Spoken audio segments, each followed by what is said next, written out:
Bienvenidos a este tutorial número 3 de la materia de circuitos electrónicos 2. Vamos a ver un poco el tema del punto de operación de los transistores en un amplificador. No es lo medular, pero sí es importante manejarlo porque de allí nacen los parámetros que necesitamos para poder hacer el modelo AC del amplificador utilizando el RPI y por ahí poder utilizar también el GM. Entonces, si no conocemos esta información, difícilmente podemos obtener la otra, donde vamos a calcular la ganancia, la resistencia de entrada y la resistencia de salida. Aquí el factor clave es la beta del transistor. Entonces, pues uno debe conocer cuál es la beta que va a utilizar. Y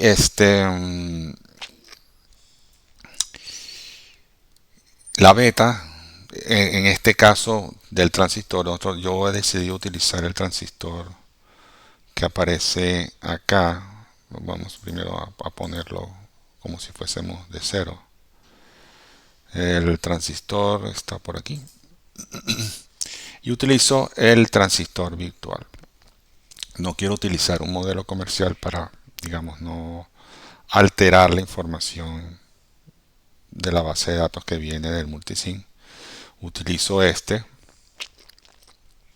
NPN virtual, lo coloco acá y tendría pues un transistor que ya tengo colocado.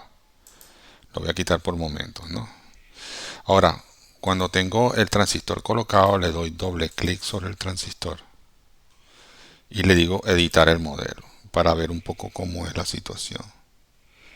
Y observamos que la beta está por defecto en 100, valor típico de la beta para los transistores. Entonces, bueno, sabemos que la beta vale 100 y para probar que todo está en orden, si uno desconociera cuál fuera la beta, uno construiría un circuito para poderla medir, a menos que use un multímetro de los avanzados donde uno coloca el transistor y el multímetro muestra el valor de la beta que trae. En este caso, bueno, un circuito que uno utilizaría sería algo así como lo que ven en pantalla, ¿no? Un arreglo de una fuente, una resistencia en serie a la base del transistor para cerrar el circuito en el emisor. Y de este lado una resistencia, una fuente, una resistencia en el colector y cerramos el voltaje colector emisor y el emisor a tierra. Entonces, vamos a estimar que la corriente de base la queremos en 10 micro. Entonces colocamos una resistencia de base de 930 kilo ohmios y una fuente de 10, que fue la que yo escogí para hacer esta demostración. Entonces 10 pasa en serie con 930K y cierra en el emisor a tierra. Y por este lado coloco una resistencia de 1K con una fuente de 10 voltios también. Pasamos por el conector emisor y cerramos en el emisor a tierra. Se supone que la beta que se genera si ustedes hacen los cálculos, la corriente de base que se genera si ustedes hacen los cálculos, es de 10 microamperios. 10 microamperios por 10 debería generar 1 miliamperio del otro lado, más o menos. Y entonces sabríamos que la beta estimada pues sería 100. Conecté estos multímetros acá para medir la corriente. Ya saben que en el panel de la derecha el primer elemento es un multímetro. Lo colocamos y lo seteamos para que mida corriente. Entramos por el más, salimos por el menos. Entramos por el más, salimos por el menos. Y cuando abrimos el instrumento, lo seteamos en A, que es amperios. Y acá lo seteamos en A para que mida amperios. Entonces, dicho esto, hacemos la corrida de la simulación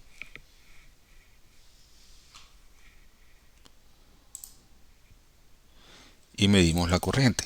la corriente aquí marca 9.92 microamperios, prácticamente eh, los 10 microamperios que habíamos estimado, ¿no?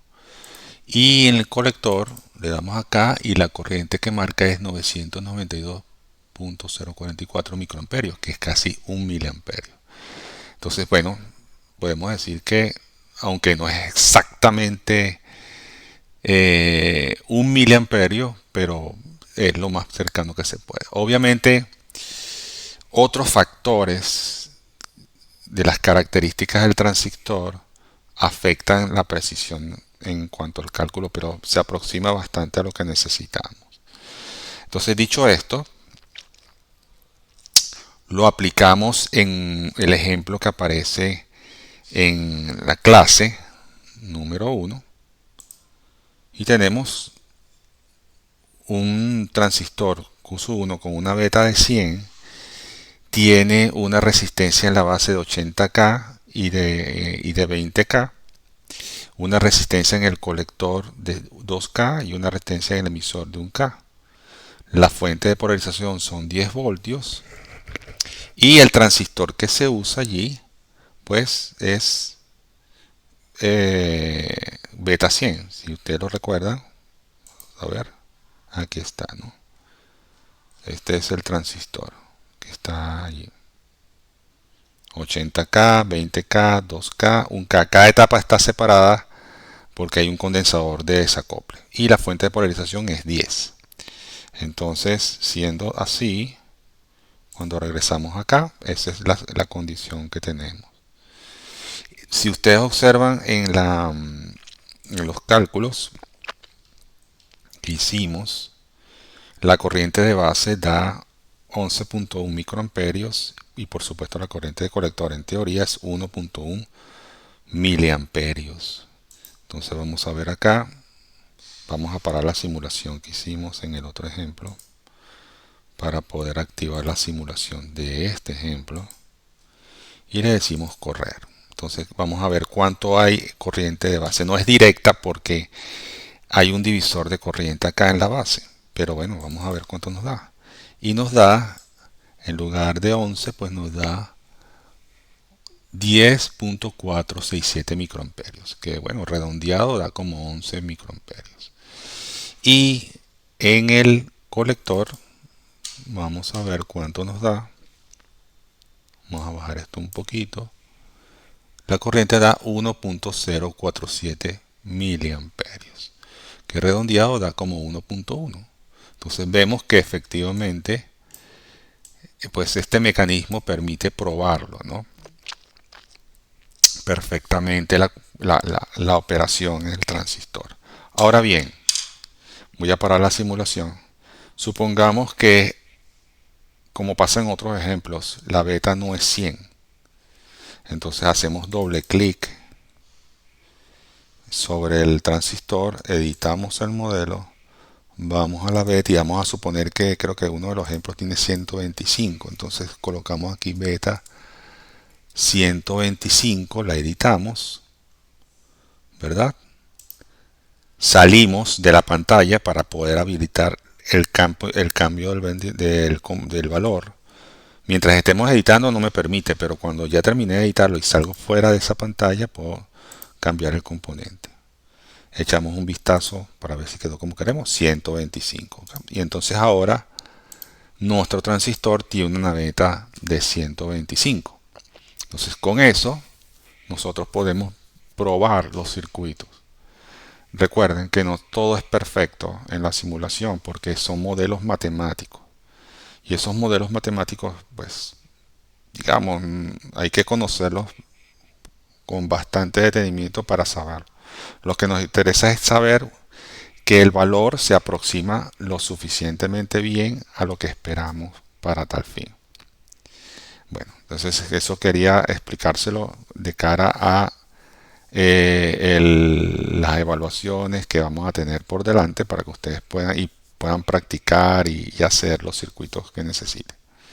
Nos vemos en el siguiente tutorial.